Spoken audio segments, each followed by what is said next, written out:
Hi, I'm attorney Bill Bronchick, and in this lesson I'd like to share with you my simple 30-second deal analysis strategy for figuring out in 30 seconds or less whether or not a deal is a deal in real estate. Now, it's going to take me a little more than 30 seconds to explain it to you. In about 10 to 12 minutes, I can really give you a formula that works almost every time to analyze and evaluate whether a deal is worth doing in 30 seconds or less. So here it goes. Take good notes. First, you have to understand there are three basic ways to do a real estate deal. So the first question you ask yourself when you see a deal is, can I steal it? Now that means, in terms of price, can I buy it low enough that I can either wholesale it, get financing for it, or find me a partner on it? At the right price, you can do almost any deal imaginable. And if you can't find a partner, someone willing to lend against it, or someone to wholesale it to, then your price isn't low enough, or the property just isn't worthwhile, in which case you pass.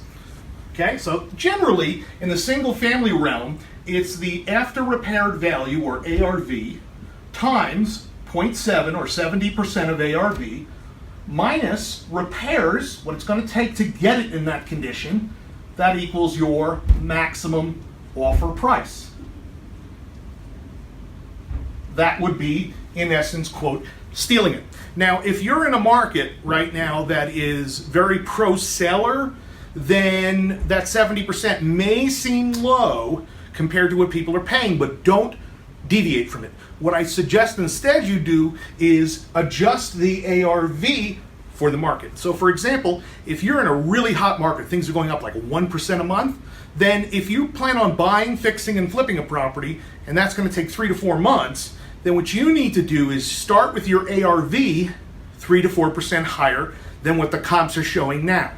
Usually when you do comps, you're looking in behind you. And for example, if you're looking in April or May at comps from January and February, seasonally they'll be adjusted as you go into the summer. So if you're going to buy a house in May and then sell it in August, obviously, even if the market remained flat, there'd be a fluctuation between January and August normally of anywhere between 3 to 5%, depending on what market you're in.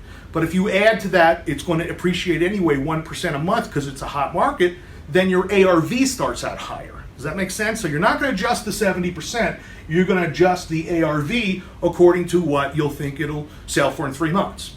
Does that make sense? I hope it does. Okay, so that's pretty simple. Can I steal it? Can I get it at the right price? Number two, will it make a good rental?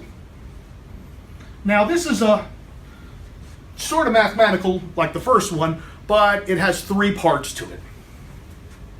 So A, B, C. Number one, can you get in for a total of 80% all in, I'll explain in a moment what I mean by that, of ARV. Now, if you're going to buy a rental property, and I assume you would mean buy it, put 20% down, and then go get an 80% bank loan from an institutional lender. 80% all in, that means the purchase price, closing costs, an appraisal, financing fees, and maybe a little bit of repairs, a little carpet paint, so forth. You don't want to be more than about 80%, and I'm going to say plus or minus maybe, because it doesn't have to be exactly 80%, and I'll explain in a moment why I came up with that sort of what seems like arbitrary 80%, whereas when the steal it category, it's 70%. And the reason is because B, you don't want to have more than about $10,000 in repairs. Now, the same house, analyzing it as a steal or as a rental, could be the same thing, but you would put less repairs for a rental property condition than you would for a resale condition. I know that makes sense because you've probably done both. So in a rental property, if you can get in for $10,000 or less in repairs, carpet paint, some used appliances, maybe a little linoleum and a few shrubs, 10 grand in repairs, and then that number, your ARV number, 80% or so would be good. And if you do the standard 20% down, go get a bank loan for 80% of the purchase price, then your net rent should be greater than or equal to 1.25 times your mortgage payment, the PITI. Now, let me break that down a little bit. Let's say this particular property would rent for $1,500, and we're going to subtract, that's gross rent. Net rent is the gross rent minus, let's say, a management fee, not repairs, but yeah, repairs, I guess, here and there to the property on an annual basis, a figure for that. Some vacancy factor and other miscellaneous costs, not taxes or insurance, that's in the PITI. So if we took that net number, let's say the $1,500 gross becomes $1,300 net, and that means if your PITI was equal to, let's say, for example, $1,000 a month, well, then your net rent of $1,300 is more than 1.25 times 1,000. 1.25 times 1,000 would be $1,250, and thus your net rent would be within that margin of greater than or equal to 1.5 times PITI. Okay? If that didn't make 100% sense to you, just rewind and play that again. The numbers do make sense. Okay? So, again, summing up, will it make a good rental? You want to be in for about 80% all in of ARV, less than or equal to $10,000 in repairs, and net rent greater than or equal to 1.25 times PITI.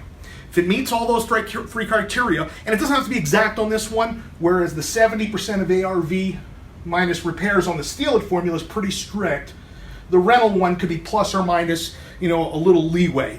And the reason I said 80%, by the way, if you buy a property and you're going to buy it cash and then refinance it, you can refinance it for about 75% of its appraised value now, without any seasoning, meaning just within a month or so, and you'll get 75% of the appraisal as a refi out. After a year, 80%. Okay? So if you're all in for only 80% and you can refi 75% of it back on a refi, well, then you'd only have 5% down in the deal total, which makes it pretty darn good in terms of leverage. That's why I said it's not exact. If you're 81%, 82%, that still works because you're only 6 to 7% cash out of pocket total on the deal, which is still better than 20% down plus having to come up with repair money, the $10,000 or so. Okay, so again, if it costs you $12,000 repairs, that'll squeak by. And this 1.25 formula, you don't want to shave too much off of that, but you want to have that little operating room there, that 25% spread between your net rent and your monthly obligation, so to speak. Okay, so 1, can I steal it?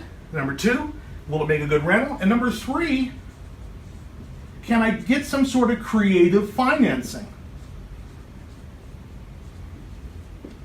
And the reason you can get some creative financing, and that would be something like a seller willing to finance without having to go to a bank, or being able to take subject to his existing loan, or a combination of the two, a lease option, something outside the box of having to go to a regular bank loan. Okay, putting the standard 20% down. If you can get that, then the price and the numbers are not as relevant. What's relevant is you've got some sort of creative financing that can be passed on to the next person. Let me give you an example.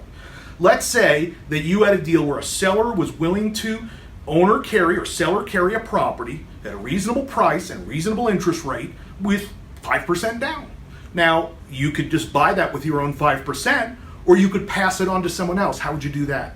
Well, you could pass it on in the sense that you could wholesale that to another investor, and they would give you, $3,000, $4,000, $5,000, $10,000 for the assignment fee, and they'll buy from the owner with 5% down. That's an example how you can pass on creative financing. If you get a lease with option deal from the owner, can you sublet to another tenant and give them the option called a sandwich lease option? Absolutely. So in the creative financing realm, which is pretty wide open and not very detailed in terms of strict numerical formulas, but sort of a balance of factors of whether it makes a good deal or not, I'll go over those in a moment. But if you can get some sort of creative financing that you can pass on to somebody else, either another homeowner or another investor, then it may be a deal worth doing. So, number 1, can I steal it? Number 2, it would make a good rental under those 3 factors. And 3, are there some kind of creative financing terms available that you could pass it on to somebody else? Now, I said earlier where number one is a strict numerical formula. Number two, the rental thing is sort of strict, semi-strict numbers and a three-part formula. Creative financing, we have to balance a lot of factors. For example, let's say we had a property that was worth $200,000 ARV. Perfect condition, doesn't need any work. And the seller owes $180,000. So there's only $20,000 in equity, which really isn't a lot. You can't steal it. It's not going to make a good rental because there's too much in there. You'd have to assume the loan or something, and it wouldn't work out probably. But if there was a reasonable interest rate, like 4 or 5%, and you had creative financing, you'd have to balance some factors like, what does the neighborhood look like? Is this worth doing, even though I can get in with no money down and no liability on a loan? How much work does the house need? In this case, I said nothing, but what if it did need carpet and paint? What if it did need a little more? What could you rent it for? Could you rent it for positive cash flow? In some cases, you can buy a house subject to with no or negative equity, but if it has a really good interest rate and the payment was $400 less than market rent, would it be worth doing? Not under 1 and 2, but certainly under the third category of creative financing. You get the point. So, boiling it down again, if you come across a house deal, can I steal it? ARV times 0.7 minus repairs, adjusting ARV for the market. Number 2, will it make a good rental? And there's 3 categories in there that all have to be met. Not strictly, but pretty much. 80% all in of ARV on price, less than or equal to $10,000 in repairs, and a net rent, that's the gross rent minus expenses, must be 1.25 times or 125% of the monthly principal, interest, tax, and insurance payment, the PITI. And then the third category is there some sort of creative financing available that you can pass on to another investor or to a partner or to an end user and so forth. This is Bill Bronchick. I hope you've enjoyed this lesson. If you have any questions, please feel free to email me, bill@bronchick.com. Thank you.